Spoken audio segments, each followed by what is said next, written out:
Not yet. Brett, how we doing this? I like the view, man. Like you're fresh off a move. You're all settled in. I mean, last time I saw you, you had a fiance. We fast forwarded past that, man. Are you ready for this? Yeah, absolutely. Well, new house here. I'm trying to find a good background for you, but nothing permanent yet. But yeah, I'm excited to kick off this season right in time for wide open 2025, and excited to break it down with you. We got Nebraska kicking off in 2 days, but a huge slate of games coming up. 5 straight nights of football. How about this opening weekend? You're looking at, I mean, the slate is sensational.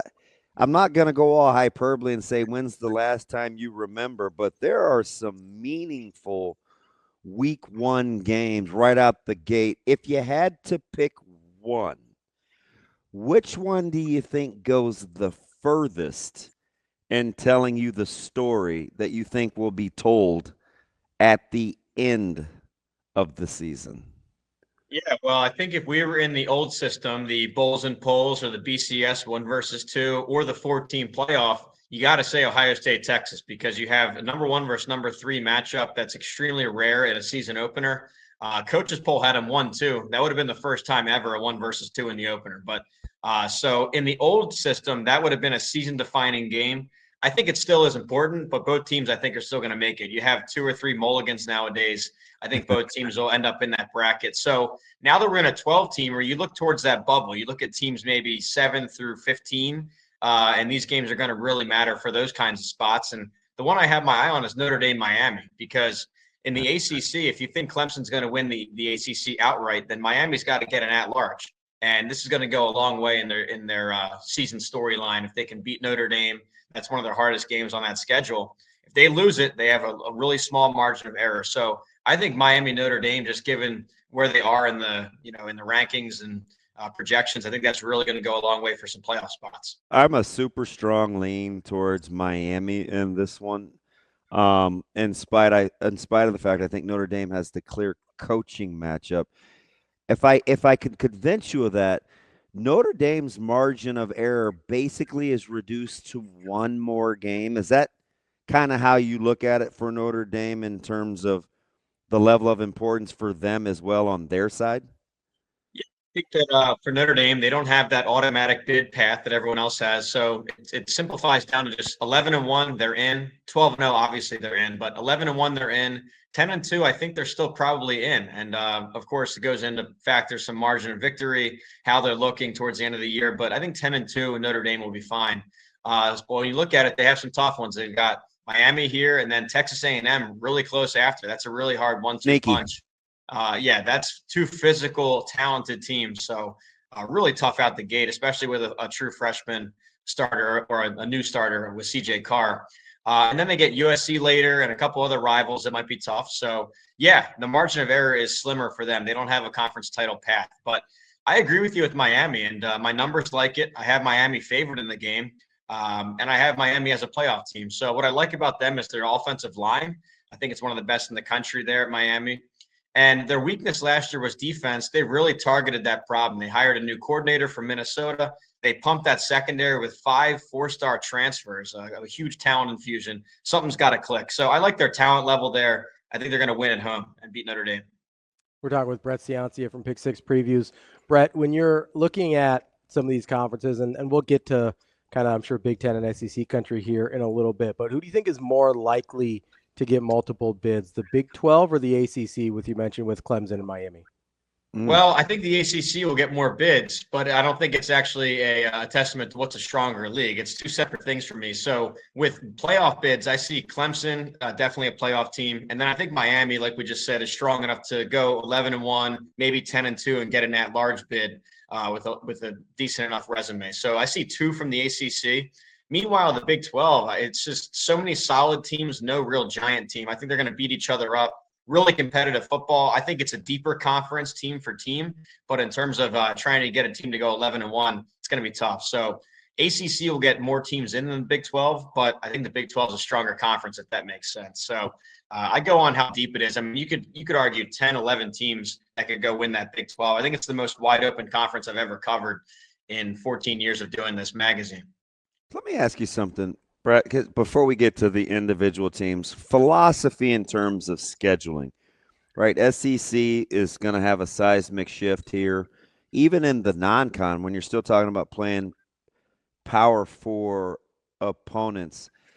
What happened, or how did it work where we said to ourselves, if Signetti can joke about the SEC model, then almost literally a year to the date later, the SEC could become the standard for how to do a non-con plus conference games.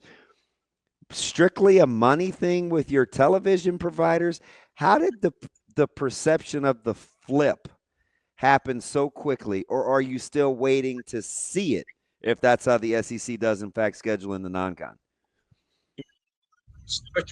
Because I thought that was one of the built-in advantages that the SEC gave themselves is the 8-game conference schedule. It's just math. It's just one less round of games where you're beating each other up. What that means is less losses across the board, and that means more ranked games. You're in that poll more. You're more 10-2 compared to 9-3 or 8-4. It's just less infighting, if you will. So now they add that 9th game. Maybe they listen to Coach Signetti, some of those comments. But yeah, not just the 9th game in the SEC, but then a required 10th Power 4 game. So it goes from the weakest scheduling, in some people's opinion. You see the Big Ten fans all over Twitter making fun of them every year. It goes from a perceived weakness to now the standard bearer of college football. They're having everybody else up their game. So, you know, the SEC is always the leader, and they seem to be right on a lot of things. So let's let it play out, and maybe they're onto something here. And maybe they know of a future playoff model that they're already working on behind closed doors where this is a benefit. I don't know. I'm not in the loop on that as much. But, yeah, they really shook it up, and maybe they're setting the standards again. The television partners paying for that inventory, whatever numbers they're floating behind the scenes have to be extremely appealing if they're sick of seeing the Big Ten's payouts because of that 9th conference game in the inventory. For them to even suggest that in the non-con of the 10th game, but that has to be fiscally pretty advantageous if they're going to get that 5+11 model. Yeah, absolutely. I mean, look at all the resources the Big Ten has been able to pump into their football programs. I mean, stadium upgrades, but really it's with staff, some of the most expensive staffs in the country. The NIL market, you guys know how expensive these players are in the transfer game, and the Big Ten is outperforming everybody. So, yeah, I mean, I think it's a money play. I mean, yeah, maybe Signetti's comments needled them the wrong way, but yeah, I saw Indiana. They don't play a Power 5 opponent until like 2031 or something. I don't know. There might not even be a Big Ten by 2031. It's so far in advance, but yeah. So I think it's a money play for the SEC, and they must feel confident in whatever future playoff model that they're secured. They're going to get all their teams in that they want. So I can't wait to see it. I mean, hey, it's the most exciting football in these big conferences. So it'll be exciting. So Brett, I'm one of those Big Ten fans that likes to complain about the SEC, and not just the schedule, which obviously they're in the process of fixing, but also I feel like a lot of times the preseason polls inflate them in a way that kind of just leaves everybody else kind of building off of that foundation of nonsense the rest of the season. So I'm going to ask you, because you're the numbers guy, you have more objective ratings about these things than the preseason polls do.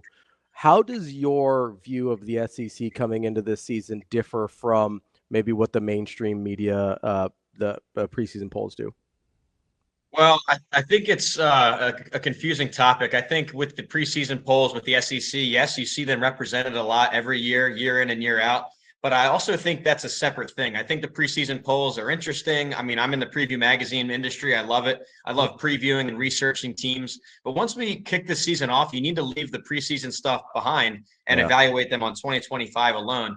And here's my counterpoint. I think they do already do that. I know that you might see a lot of SEC on the preseason poll, but look what happened last December when it came, push to shove, when all the dust settled.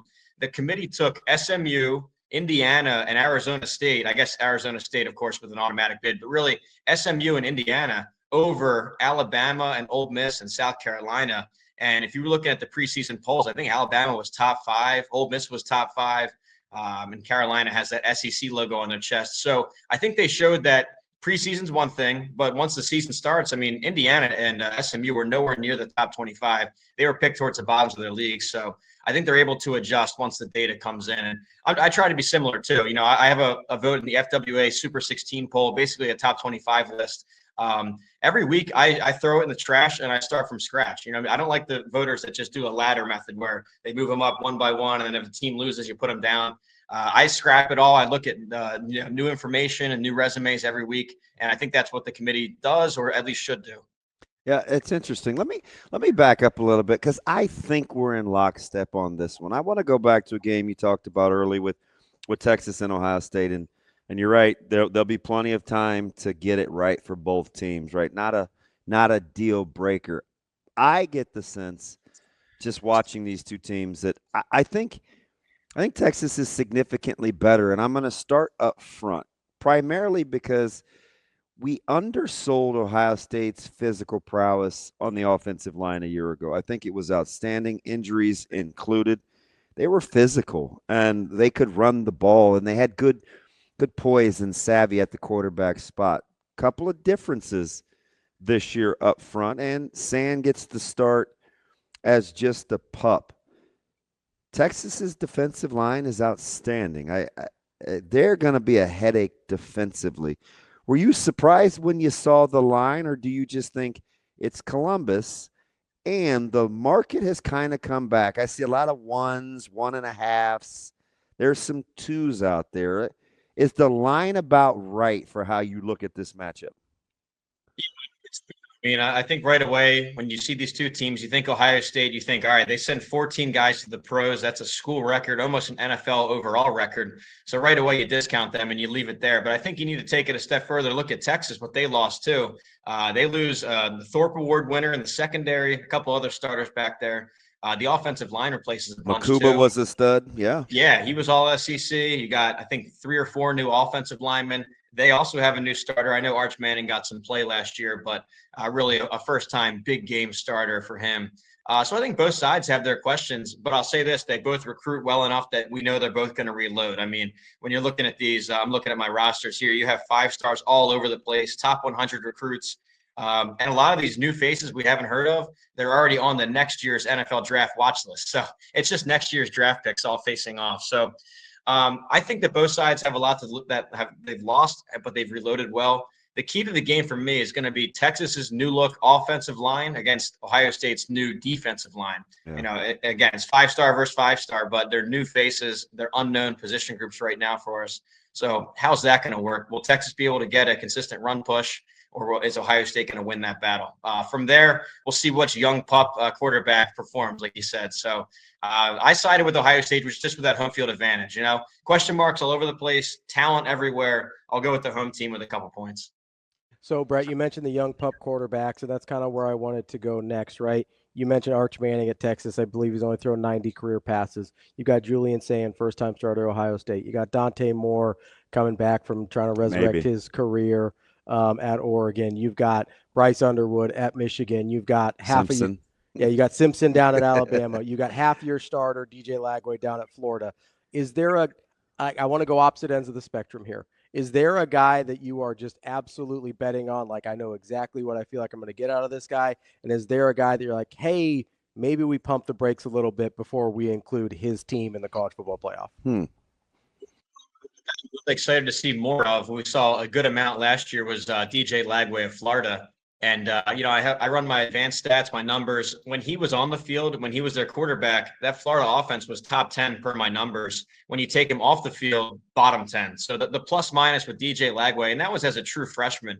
You guys know, going through the Dylan Raiola year, it is so hard for a true freshman to go and lead one of these big Power 4 programs. So Lagway did really well when he was healthy and on the field. So I want to see him a second-year bonus here as a starter. Hopefully he's healthy. There were some fall camp reports, but healthy this year, a great offensive line in front of him, stars at receiver. I think Florida's a sleeper. They draw one of the hardest schedules in America, though, so I don't know what to think of it in terms of win-loss record, but I want to see him perform again. A question mark I have is Georgia with Gunnar Stockton, and I know that defense might be the best in the country. It's 11 5-stars, and they're 2 deep. Talk about flying under the radar. Yeah. Georgia is flying under the radar. I didn't even bring him up. For as much as Georgia can. Doesn't it show how wide open it is this year, where we're calling Alabama and Georgia as the sleeper dark horse teams? It's unbelievable. But it's so true. And LSU getting more hype. You're right. Yeah, you're right. I've been on a lot of shows. No one even asks about Georgia anymore. You forget they even exist. But But yeah, a question with Gunnar Stockton, because we only saw him for a game and a half, and he played well. It was against some of the best defenses. It was against Texas and Notre Dame. So now he's had a whole season, off season as the starter. Let's see how he performs, because the defense is certainly there. Like I said, 11 5-stars on their 2 deep on defense. That's more than some entire conferences have. So, I want to see that, but still a question on their offense for me. I think they lay waste in week 1 because the schedule won't have come into play yet, and it is murderer's row for Utah. I want to go back to the Big 12 and kind of how you capped this. I think this was probably 3 years ago, maybe 4. You and I were in lockstep on Utah. We liked them to come from out of nowhere to make a playoff push, quarterback injuries aside. I love Dampier. I think they're well coached, obviously. The schedule is tough, but in week 1, it's not in play yet. How good do you think Utah looks with this week 1 matchup? Yeah, but you're right. Utah was one of those programs that seemed to always fly under the radar, and me and you and other analysts were all over it. They have that great defense, really hard-nosed and ball hawking defense under Morgan Scalley. But what happened the last couple of years were injuries, and you just can never forecast for that. 2023 was the worst injury run I've ever seen, and head coach Kyle Whittingham, he called it the twilight zone that he was living through. He couldn't believe the amount of starters lost. Last year it happened again, but only at quarterback. They were down to their 5th-string quarterback at some point. So, new offensive scheme this year. It's that dynamic rushing attack from New Mexico. They're bringing coordinator and quarterback. Dampier is really elusive in the pocket. He was rushed 100 times or pressured 100 times last year, sacked only 4. It's the best sack rate in America. So he's electric. I know it's a step up in competition for him, but I like what they have. So when you look at this wide open Big 12, I think they're certainly a player. I'm not going to call them the favorite. I've got them 4th over there, but I have them in my top 25. Unlike the AP and the coaches, I think Utah, along with Baylor and TCU and K-State, a lot of these teams deserve, well, maybe not K-State after what we saw Saturday, but it's a really deep conference. They deserve more ranked teams. And, yeah, with Utah, I think you're going to get a solid team again. Schedule's brutal, but I think they will win Saturday night in the Rose Bowl. No home field advantage there, guys. It's going to be all red. It's going to be all Utah fans down there. I think UCLA gets hammered. Let me ask you something here, Brett. I just want to stay with the Big 12 real quick while we're on the schedule talk, because a lot of people have like a few dark horses. I hear Baylor, I hear Texas Tech, and I hear Utah. 2 of the 3 have brutal schedules. Which one matters more to their respective team? Texas Tech's schedule or Utah's schedule? I like Texas Tech's schedule. I think it's slightly more favorable. It's really hard to parse it out in this Big 12. I make a whole grid of who's playing who and where the games are at, and I try and find some schedule advantages. And the Big 12, they're so clustered together at the top that it's really hard to find an advantage. I think Texas Tech, they only play 3 of my top 7. That's still a tough schedule, but it's better than I think Utah draws 5 of the top 7. So I'll go with Texas Tech with the more manageable slate, barely. And I think they're going to have a nice run out there. It's a lot of talent coming from the transfer portal. They put together all that West Texas oil money this year and signed a heck of a class. So I think they have a couple weeks for it to get into sync too. So I think Texas Tech has a special season coming. TCU is way off the grid. I think they're a top 25 team, and I like them to go past their win total, even maybe make a run in the Big 12. So maybe the power is returning to the state of Texas, guys, in the Big 12 after Kansas State and Iowa State and Arizona State having it so long. It looks like all the talent is back in Texas going forward. It's interesting. Baylor can score in their sleep, and I think they'll be able to do that again this year. But Aranda's a defensive coach. What kind of stops does Baylor have to get this year to kind of, not just for Aranda to keep his job, because he made the run last year, but for them to reestablish what he's supposed to mean to that program defensively? Yeah, when you sign up for Dave Aranda, when you hire him as your coach, you want to have a top 25 defense. I think that's kind of the baseline. And then from there, they can figure out an offense. It's kind of been the opposite. In fact, the offense clicked last year once they made a quarterback switch to Robertson. Really a strong offense. Everyone's back on that side of the ball. And the questions are on defense. Can he get something going? I mean, that's his calling card. A lot of starters are back there, too. This is one of your more veteran teams in the Big 12. A lot of returning starters, a lot of returning production. We're going to know right away, though, Friday night in the opening game, because they draw Auburn. who they have some question marks all over the place. They have weird headlines going on down there. But the one Well, thing he's such a crab apple. He's like Yeah. killing his quarterback, and it's like you got a game in a week, man. Can you be encouraging?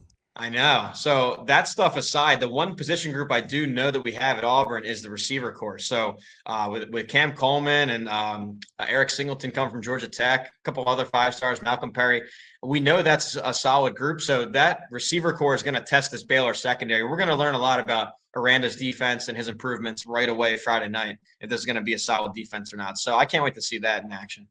I'm absolutely stunned that a Hugh Freeze team has drama. I mean, he's just been out he's been out of control, man. It's just like he'll say anything. Color me shocked. So, Brett, we're staying in the Big 12 here for a second. You mentioned 10 or 11 teams that you could envision winning this conference. Is Arizona State your favorite with the return of Leavitt and Dillingham, or are you kind of one of those? It seems like I know with 17, 18 guys back, you'd think they'd be more the prohibitive favorite, but it doesn't seem like it nationally. Speaking of playoff teams, they're flying under the radar. Feels like Arizona State's really not. I mean, did we like Cam Scadaboo that much? Like, I know he's really good, but like, what's happening here with Arizona State? Yeah, well, their coordinator calls them scat plays. It's plays he couldn't even scheme up. It's just the Scatabo would go crazy and break 5 tackles and jump over people. It was like a cheat code. So you do take that away. But Damon's right. I think it's 18 returning starters. And yeah, I ultimately went with Arizona State to win the conference. And I went through this 100 times in my head, over and over, different scenarios.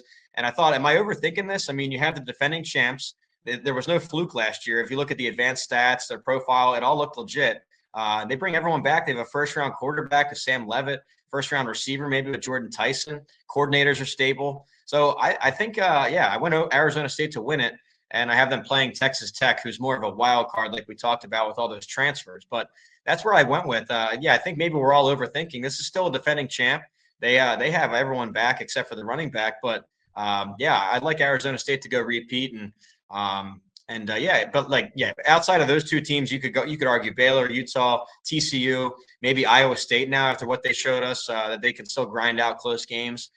Shouldn't be surprised about that. That's what they do, and they did it again Saturday. But yeah, it's a deep conference. I went Arizona State. I didn't want to overthink it. Which team, in your opinion, is more affected by what we thought of them last year? Illinois or Indiana?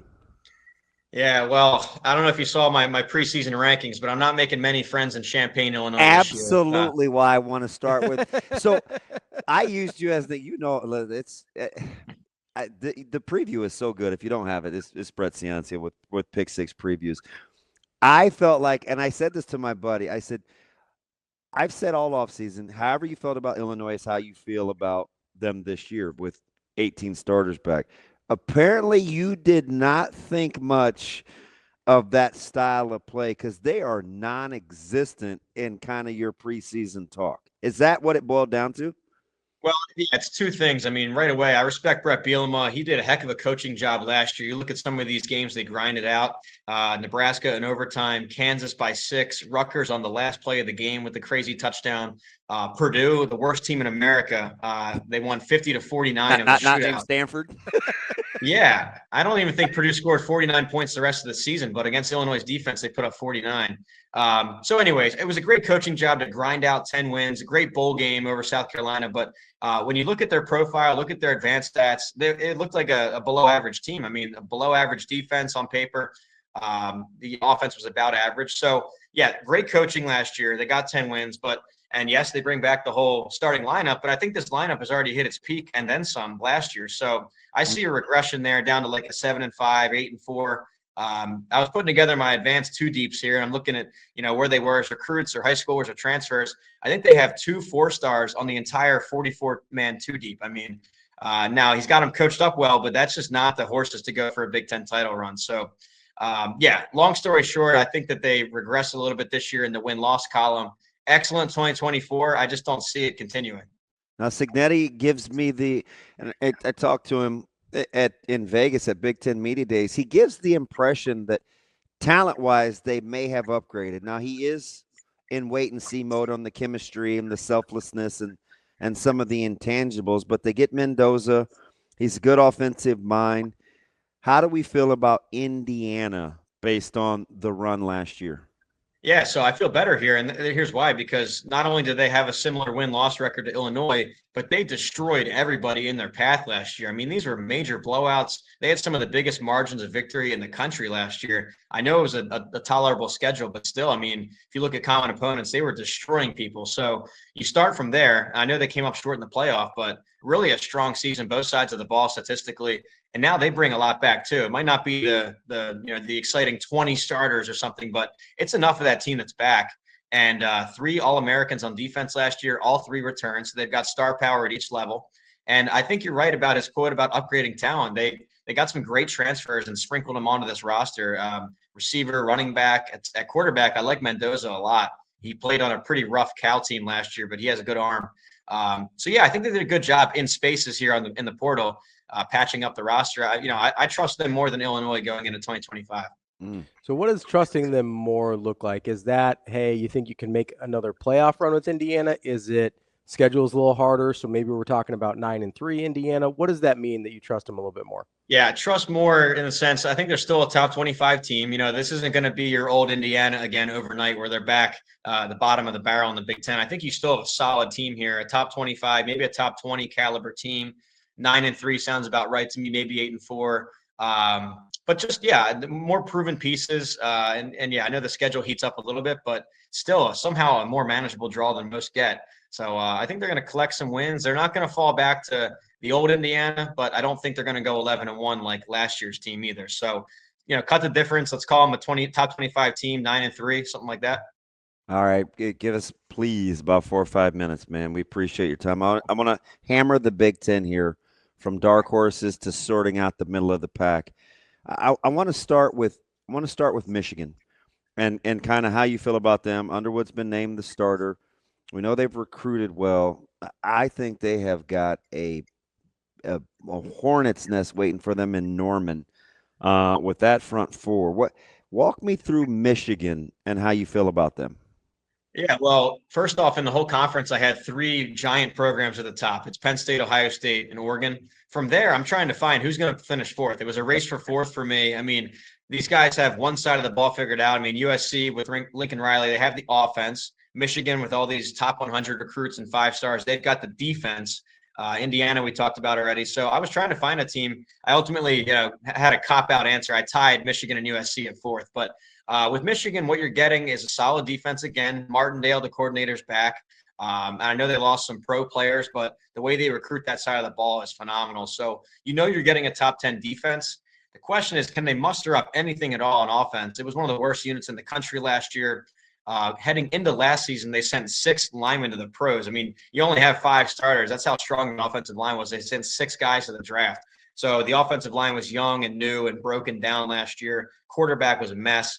So it's all about Bryce Underwood, this 5-star quarterback coming in, a true freshman. It's really hard to do as a true freshman, so we'll see. But I've got them going something like 8-4, 9-3. I think just on the merits of their defense alone, going to keep them in contention for that 4th spot.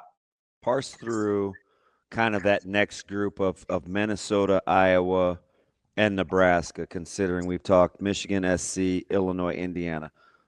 I went to Iowa. Okay. Yeah, go ahead. Yeah, I was going to say I went Nebraska here out of those 3. And, with Iowa, I think we'll start with them. Last year was supposed to be their year. They were very veteran. They had all their guys on defense come back because of their Swarm collective. They kept them all in Iowa City. And the schedule was really favorable last year, too. And it just didn't click. I thought they underperformed on the win-loss column. So now it reverts back. Now they're younger on that side of the ball. They have new starters in a lot of spots. And the schedule is brutal for them. The second hardest Big Ten schedule per my numbers. So I think they're going to take a step back. With Nebraska, I like it. It's a more favorable schedule. You get a second-year bonus at a lot of places. You get your second-year quarterback with Raiola, second-year coordinator with Dana Holgerson now as a full-timer in the offseason. And what I like what they did in the portal, bringing in some experienced transfers around Raiola. You're building around your 5-star now with Dane Keefe from Kentucky and Isaiah Hunter, Cal, 2 linemen up front. I know one of them is going to at least start with Spindler. But yeah, I like what they did building around Raiola. I think you're going to see one of the more improved offenses in America this year. And that should be enough to get them past that 7.5 number for wins, get them maybe into contention for the, that 9-win mark. So I think they're going to really improve this year and be among or above Minnesota and Iowa there. Is 9 about your ceiling for Nebraska? I don't even want to put a ceiling. I mean, it's a really manageable schedule. When I went through and did it, I saw 8-4. I think they're going to take care of business when they should. They might lose one, get upset somewhere, but then pull an upset. So I think 8-4 is my number. 9-3 I can get to. But then you look at this schedule and you just always talk yourself into it. I mean, there's a way if they take care of Michigan, right? If Michigan comes out flat on their offense and Underwood doesn't click, I mean, is there a path to 7-0, guys? 8-0? I mean, it's not that crazy. Now, you got to see it happen, but it is a nice front-loaded, or I just say back-loaded schedule that they could really get out to a hot start. So, but you got to take care of business. We've gone down this road before with Nebraska's schedule, so you got to see it this year. All right. Difference in your opinion between, let's say, Minnesota and Washington? Well, yeah, I mean, I like Washington getting the second-year bonus, and I know I keep saying that on the show, and in my magazine I reference it a lot. But the second year of a system is so much more advanced. The install is so much more advanced. They know their players. They have another cycle of players coming in that they. Oh, we're hoping to see it in Lincoln, so you can talk about it all you want to. There you go. Yeah, you're looking for a third-year boom under Matt Rule. Well, That's where it clicks. Holgerson and Raiola, man, year 2 would be spectacular. Yeah. I mean, hey, he did it in his third year at Temple. He did it at Baylor. Now looking for that third-year boom at Nebraska. But no, I like Washington better than Minnesota for that reason. You get a second-year boost. I thought they played really well last year with a tough schedule. I like the quarterback with Damon Williams. So they're kind of sneaking on the radar there. Minnesota, I like their style of play, but they're switching coordinators. Heatherman was. Yeah, again, it's like an annual thing. They keep going to other Power 4 schools too. Starting over fresh at quarterback, that concerns me a little bit. So, they're a tough out every Saturday. In fact, that could be a potential trap for Nebraska going up there, a road game, middle of the season. I mean, that might be a loss for Nebraska, but I like Washington better. So I've got them just outside my top 25. They're more of a dark horse type. They could make a serious run if everything clicks their way. Who's in more trouble, Fickle or Jonathan Smith? Oh, definitely Fickle. This schedule did him no favors here in his third year, and it's just bad timing because he's already, he had a losing season last year. Even Barry Alvarez, the godfather of Wisconsin football, he's got some quotes in the public media there, and not looking good. And then you look at this schedule; they draw Alabama in the non-conference right away. That's a loss. And then it's, I think, 7 of my top 10 Big Ten teams. It's the hardest conference schedule in America, maybe outside of Gainesville, but. It is brutal. So even if they improve statistically and personnel-wise, they still might go 5-7. So I think he's done after this year. I just don't see a path to bowl season for them. So I'm going to say he's in more trouble. Do you like Chillis? I do. Yeah, he's mobile. He can create if the pocket breaks down, and that's really an advantage when you have a new, a younger-looking offensive line. Michigan State, they went towards the FCS and the Group of 5 level this year with their transfers. So maybe some questions there. You need a mobile guy. And he was a 5-star, I think, or maybe a top 50 guy near 5-star. And I like watching him. I think he's one of those names that no one really knows in the Big Ten, but he's going to become a household guy. And they found a guy to throw to too with Nick Marsh. So that combo of Charles and Marsh, those two are elite. Great tight end too with Jack Velling. So kind of sneaky over there. It's a question about how their transfers from the lower level convert, but they got some star power. That is our guy, Brett Ciancia from Pick 6 Previews. Good as it gets. Make sure you go check him out on Twitter, Pick 6 Previews, and get the magazine as well, the online magazine. Or he'll print it for you now, too. One more for you, Brett. Toledo beat Kentucky outright? That's the trendy pick, guys. I think so. Let's go with Toledo there. And I like Nebraska to cover that 6.5 and get an opening W. It's going to be all red in Kansas City. It's going to be, Memorial Stadium South for sure. We love to hear it. Brett, we appreciate the time. Hey, let's talk again same time next week, all right? Of course. Thanks guys. B. Thank you. He's fantastic. Pick 6 Previews.